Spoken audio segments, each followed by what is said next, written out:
Hello my dear students, welcome करता हूं मैं भारत पंचाली और केमिस्ट्री गुरुजी अगेन आप सबका। तो अभी भी बहुत सारे बच्चों के मैसेज आ रहे हैं कि सर ऑर्गेनिक केमिस्ट्री नहीं हो रहे। अभी बहुत सारे बच्चे बोल रहे हैं कि मैं तो अभी पढ़ना स्टार्ट कर रहा हूं।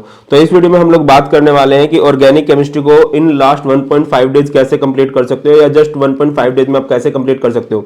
मैं ये नहीं कहता कि देखिए ऑर्गेनिक केमिस्ट्री 33 मार्क्स की है तो 33 के 33 मार्क्स आ जाएंगे, बट यस 1.5 डेज की मैक्सिमम आउटपुट आ सकती है अगर आप इस वीडियो के अकॉर्डिंग पढ़ाई करते हो तो। ठीक है, और इसमें हम सारे के सारे रिसोर्सेज की बात करेंगे कि कहां से और किस किस तरह से पढ़ना है, कि किस सीरियल में आप लोगों को पढ़ना है। तो चलिए हम लोग स्टार्ट करते हैं।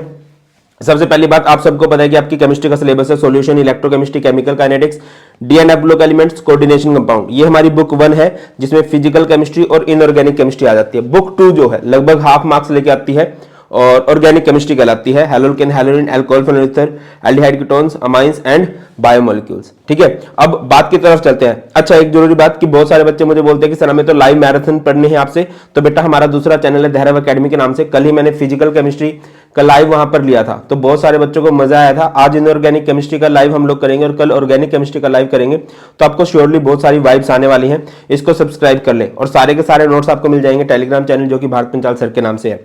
अब पॉइंट पे आते हैं। तो बेटा आपका ऑर्गेनिक केमिस्ट्री करने का ऑर्डर क्या होना चाहिए? सबसे जरूरी ये है कि हाँ यार अगर बोल भी जाओ ना तो अच्छा आपने इन पे इसी तरह से फोकस करना है, सबसे ज्यादा इस पे फोकस करना है, फिर इस पे फोकस करोगे, इस तरह चलोगे।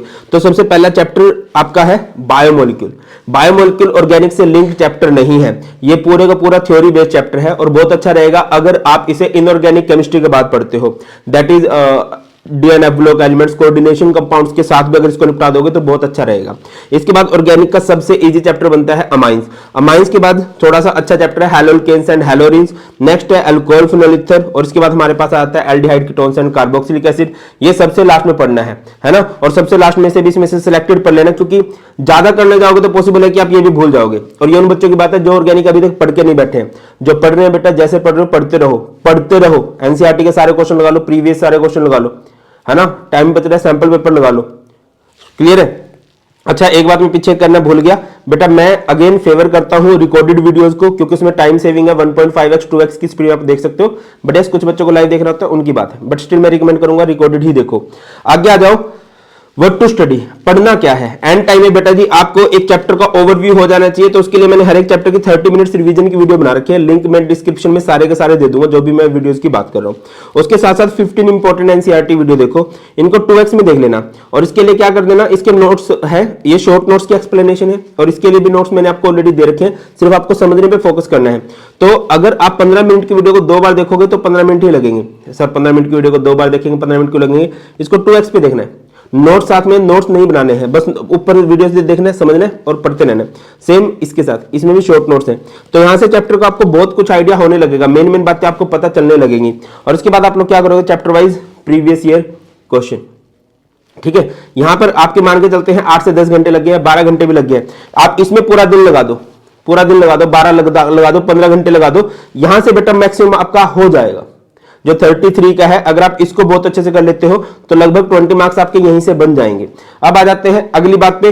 तो ऑर्गेनिक केमिस्ट्री बहुत अच्छा कॉन्फिडेंस कब देती है, अगर आप उसको कंसेप्ट वाइज भी पढ़ने लगो। तो मैंने ऑर्गेनिक केमिस्ट्री की कंसेप्ट वाइज प्लेलिस्ट आप लोगों को बना रखी है और ऑर्गेनिक केमिस्ट्री के जैसे भी क्वेश्चन बनते हैं वो सारे के सारे मैंने प्रोवाइड कर रखे हैं। लाइक ऑर्गेनिक केमिस्ट्री में नेम रिएक्शन, जितनी भी नेम रिएक्शन है वो सारी 1 घंटे की वीडियो है।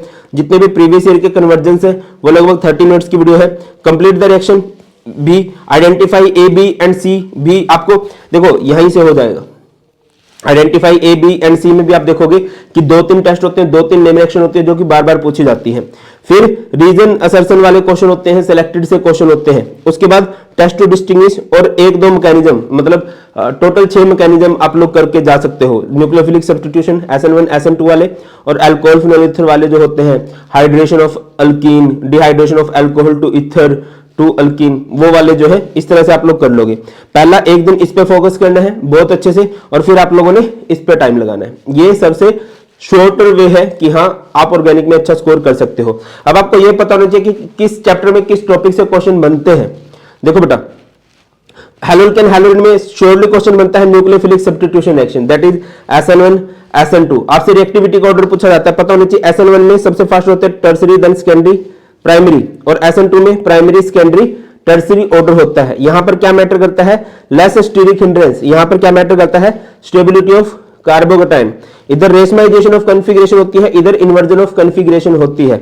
कुछ एम्बिडेंटेड न्यूक्लियोफाइल होते हैं जैसे कि केसीएन है, अगर ये सीएन की तरफ से जुड़ेगा सीएन ही लगेगा, और अगर एजीसीएन की बात करूं तो ये एनसी लिंक्ड करेगा। ठीक है, नोमेनक्लेचर इस चैप्टर से पूछा जा सकता है। नेम रिएक्शन जो इस चैप्टर में इंपॉर्टेंट है, वुड्स फिटिग, फिंकरस्टेन एंड स्वार्ट्ज रिएक्शन, ये बहुत इंपॉर्टेंट है। और कन्वर्जन में भी लगभग यही हेल्प कर देती है। Markovnikov rule, anti Markovnikov rule, इसको आप अच्छे से देख लेने वाले हो कि एंटी मार्कोनिकोव रूल कहां पर लगता है। अगला चैप्टर है अल्कोहल, फिनोल एंड इथर। इसमें 3-4 नेम रिएक्शन है, इसी से बार बार क्वेश्चन पूछे जाते हैं। Kolbe's reaction, Reimer Tiemann, Williamson, और एक होती है क्यूमीन प्रोसेस। कौन सी प्रोसेस भैया, क्यूमीन प्रोसेस। इससे भी बहुत क्वेश्चन पूछे जाते हैं। ठीक है, इन 4 नेम रिएक्शन को बहुत अच्छे से कर लेना। कन्वर्जन भी आते हैं और नेम रिएक्शन भी आती हैं। मैकेनिज्म 3 है, hydration of alkene, dehydration of alcohol to alkene, dehydration of alcohol to ether. 2 test हैं, एक है लुकास टेस्ट और एक फिनोल के लिए स्पेसिफिक टेस्ट होता है, उसे बोलते हैं FeCl3 टेस्ट, जो फिनोल के साथ रिएक्ट करके वॉयलेट कलर का कंपाउंड देता है। ठीक है, एसिडिक स्ट्रेंथ की बात करूं तो अगर इलेक्ट्रॉन विड्रॉइंग ग्रुप है जैसे कि NO2 ग्रुप है, वो एसिडिक स्ट्रेंथ को बढ़ा देते हैं, और electron donating group like CH3, OCH3 वो एसिडिक स्ट्रेंथ को घटा देते हैं। कन्वर्जेंस आ जाते हैं, कन्वर्जेंस में आप एल्डिहाइड कीटोन्स की रिडक्शन करके कर सकते हो, या फिर ग्रिग्नार्ड रिएजेंट की हेल्प लेके कर सकते हो। अगर कभी भी अल्कोहल से अल्कोहल में चेंज करना है, लाइक सेकेंडरी अल्कोहल से टर्सरी अल्कोहल बनाना है, तो आपको ग्रिग्नार्ड रिएजेंट के थ्रू जाना पड़ेगा। ठीक है, आगे मूव करते हैं। नेक्स्ट है aldehyde ketones and carboxylic acid. ये बड़ा चैप्टर है बेटा, इसकी 10 नेम रिएक्शन है। इन नेम रिएक्शन को बहुत अच्छे से देख लो, 2-3 बार इन पे टाइम लगाओ, क्योंकि इन्हीं से मोस्टली कन्वर्जेंस आपके कंप्लीट द रिएक्शन बन जाती हैं। जैसे Rosenmund reduction, Stephen, Etard, Gattermann, convention, Wolff Kishner, aldol condensation, Cannizzaro, cross aldol, HEZ, ये स्पेसिफिक्स इसकी नेम रिएक्शन है, इसको अच्छे से देख लोगे। अच्छा, एक अल्काइल बेंजीन होता है, अल्काइल बेंजीन की जब भी आप ट्रीट करते हो KMnO4 KOH के साथ, तो वो कार्बोक्सिलिक एसिड में कन्वर्ट हो जाता है। इसके अलावा इस चैप्टर में 3 टेस्ट हैं, Tollens test, Fehling solution test और iodoform test. Iodoform test most important है, मोस्ट इंपोर्टेंट। इससे रिलेटेड क्वेश्चन बनते हैं बेटा, इसको जरूर करोगे आप लोग। इस चैप्टर में आइडोफोम टेस्ट पे बहुत अच्छे से फोकस करोगे। ठीक है, और भाई ये वही बात है, इलेक्ट्रॉन विड्रॉइंग ग्रुप इंक्रीज करते हैं एसिडिक स्ट्रेंथ को, और इलेक्ट्रॉन डोनेटिंग ग्रुप जो है डिक्रीज करते हैं एसिडिक स्ट्रेंथ को। अब आ जाओ अमाइंस पे। अमाइंस में सिलेक्टेड से टॉपिक है बेसिक स्ट्रेंथ। बेसिक स्ट्रेंथ 2 जगह पूछे जा सकते हैं, गैसीय स्टेट में, तो गैसीय स्टेट में टर्सरी सबसे ज्यादा बेसिक होता है, देन सेकेंडरी, देन प्राइमरी। यहां पर बेसिक स्ट्रेंथ सिर्फ इंडक्टिव इफेक्ट से डिसाइड की जाती है। अगर मैं बात कर लेता हूं एक्वस फेस की, एक्वस फेस में 3 फैक्टर होते हैं जो बेसिक स्ट्रेंथ को डिसाइड करते हैं, inductive, steric hindrance and solvation. तो यहां पर अगर अल्काइल ग्रुप मिथाइल है तो 213, इसको याद रख सकते हो। क्या याद कर सकते हो भाई? अच्छा, अगर इथाइल ग्रुप है तो इसको याद रख सकते हो सतपाल करके, सेकेंडरी, टर्सरी, प्राइमरी। ठीक है, ये तो एसपीटी है, सप्तऋषि सतपाल। ठीक है, एसपीटी सेकेंडरी, प्राइमरी, टर्सरी। अगर मिथाइल ग्रुप है तो एसपीटी, और इथाइल ग्रुप है तो STP. Name reaction 4 name reaction है, उसी से कन्वर्जन बनते हैं, उसी से कंप्लीट द रिएक्शन बनती है। वही नेम रिएक्शन जनरली पूछी जाती है, Gabriel phthalimide, कार्बाइलमाइन, Hofmann bromide degradation, और एक डाइजोनियम सोल्ट। डाइजोनियम सोल्ट को बहुत जगह पर इधर उधर यूज किया जाता है, उसकी भी कुछ रिएक्शन हो जाती है, सैंडमेयर, गेटरमैन, कपलिंग, बाल्सकीमन। ठीक है ना। एनिलीन की एक्टिविटी कंट्रोल करने के लिए उसकी एसाइलेशन कराई जाती है, और इसकी नाइट्रेशन सबसे अजीब होती है, क्योंकि जब हम एनिलीन की नाइट्रेशन करते हैं तो पैरा, मेटा, ऑर्थो प्रोडक्ट सारे के सारे आपको मिल जाते हैं। लास्ट चैप्टर आपका बायोमोलिक्यूल है, 7 मार्क्स का है। बायोमोलिक्यूल में कार्बोहाइड्रेट्स पढ़ते हो, कार्बोहाइड्रेट्स पूरा पढ़ना है, एक्स्ट्रा फोकस करना है ग्लूकोज की रिएक्शंस पे। ग्लूकोज की जो रिएक्शंस होती है वो NH2OH के साथ किस तरह से रिएक्शन करता है, HI के साथ किस तरह से रिएक्शन करता है। इसके बाद प्रोटीन्स पे चलते हैं। प्रोटीन्स में जो डीनेचुरेशन ऑफ प्रोटीन है, फाइब्रस ग्लोबुलर प्रोटीन का डिफरेंस है ना, अमीनो एसिड, ज्यूट्राइन, इस तरह की बातें बन जाती हैं। उसके बाद न्यूक्लिक एसिड है। न्यूक्लिक एसिड में एक होता है न्यूक्लियोटाइड, जिसमें नाइट्रोजनस बेस होता है, शुगर होता है, फॉस्फेट ग्रुप होता है। एक न्यूक्लियोसाइड होता है जिसमें बेस होता है, शुगर होता है। डीएनए आरएनए का डिफरेंस बहुत पूछा जाता है, और इनमें पूछा जाता है कौन सा बेस कॉमन है और कौन सा बेस नॉन कॉमन है। ठीक है, और विटामिन की डेफिशिएंसी डिसीज आप लोगों ने अच्छे से पढ़ लेनी है बेटा। तो यही क्वेश्चन हमारे बन जाते हैं। अब मैं आपको बता दूं कि ऑर्गेनिक केमिस्ट्री के लिए आपको जरूरत पड़ेगी एक तो चीट नोट्स ऑफ ऑर्गेनिक की। चीट नोट्स ऑफ ऑर्गेनिक में आपको कंसेप्ट मिलेंगे, आपको टेलीग्राम पे मैं अभी के अभी भेज दूंगा इस वीडियो के बाद। ठीक है, बच्चे बार बार बोलते हैं कि हमें नोट्स ढूंढने में दिक्कत होती है, इस वीडियो के साथ ही मैं नोट्स उधर भेज दूंगा, या फिर आपको डिस्क्रिप्शन में भी लिंक मिल जाएंगे सारे नोट्स के। चीट नोट्स के अलावा शॉर्ट नोट्स से आपको चैप्टर इजीली कवर हो जाएंगे, और इंपॉर्टेंट एनसीईआरटी क्वेश्चन।